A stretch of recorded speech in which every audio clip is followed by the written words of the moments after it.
I would hope that they learn, or the outcome would be that they own they own their voice, you know. So after they've learned everything that they've learned, knowing that what they know and how they utilize whatever it is that whatever modality they use to communicate is theirs, and they own it, and they can express whatever it is that they need to express, but also at the end realizing there's more than one way to skin the cat, as we call it. You know, Yeah. use those tools, get the gained experience from everything, and then use those tools to take yourself to the next level. So the outcome is exposure to that next level of life, not just completing that assignment, but understanding how that assignment aligns to your success, for whatever place it's going to take you.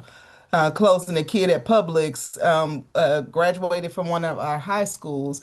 And when he found out the role that I had, he asked me one question. He said, "Why did you all block Google for us all the years while I was in high school?" He said, Hmm. "When I got to college, I did not know how to create a folder. I did not know how to respond to my teacher. I did not know how to write an email," which Hmm. helped me think about what do I need to do as a leader to support that kid in the forefront.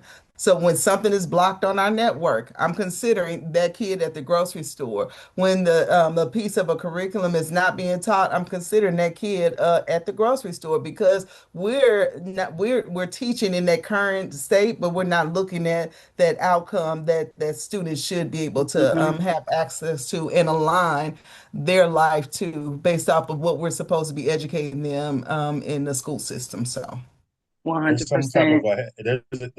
there's an educational hypocrisy that goes on that is derived from fear from educators, from administrators and stakeholders who really are not connected to students and really what they need in the classroom, but more along the lines of just looking at test scores.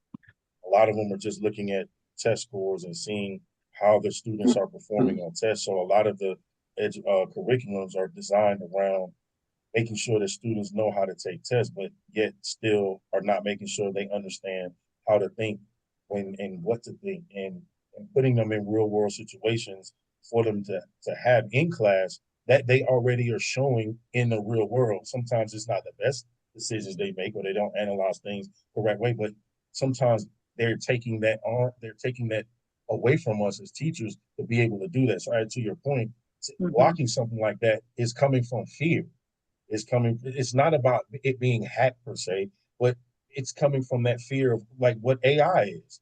You know, a lot of people are still afraid of AI. You can't be afraid. You got to learn how to adapt and move forward with it and make it work Hmm. for you, make it work for your students. And so that way they can be empowered when they get to that place that asks them to build a folder and send an email and what have you.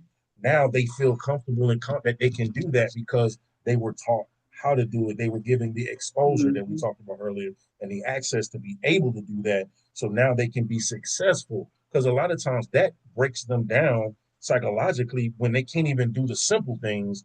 How you expect them to do the work that you're asking them to do when they can't even create the folder to put the work in? Hmm. Yeah. You got an A student who can do the work, but they can't make a folder. Come on, mhm. man. It happens. It does. It does. So And they get we very got to change that. frustrated. That A student is freaked out. And they come to me and they Uh, tell me, I got A's in English in high school. And I say to them, you'll get an A in here too. Just do the work. okay. Mhm. I need to get on the college board, man. I need to, Yes, you do. you know what I'm saying? We saving the I want to best for say before we, last. I want to Oh, say go thank ahead. you very much. Oh, go ahead. No, no, no. We got one more person No, talking. I thought we was I was just wrapping gonna this say thing thank you. on up now. Mhm. Yeah. Well, we didn't hear from It's you. Did you want to say something? What would you hope that experience taught them about themselves as communicators? Did you want to, you don't have to. Really, how to think, just how to think for themselves. That's why my battle is with AI and just social media in general. We're just taught what to think and not how to think, and we're just information is dumped into our brains, and we have to teach kids how to sort through that information and take what they need and like how to think, not what to think. They see something online and say, oh, it must be true. How to think, how to connect, how to talk to somebody, how to communicate whatever it is that they're thinking or feeling, or how to have healthy discussions, how to have healthy debates. Oh, yes. That they can trust themselves. Sometimes they don't talk or write because they don't trust what they have to say. Trust what you have to say. Think for yourself. Have a healthy debate and understand that you have a point, they have a point. Your points may not be the same, but you can listen to their point. They can listen to your point, and you can go on. The goal is just to be a successful human being. That's it. That's the goal. That's the goal. So. I agree with that. That's a great closing.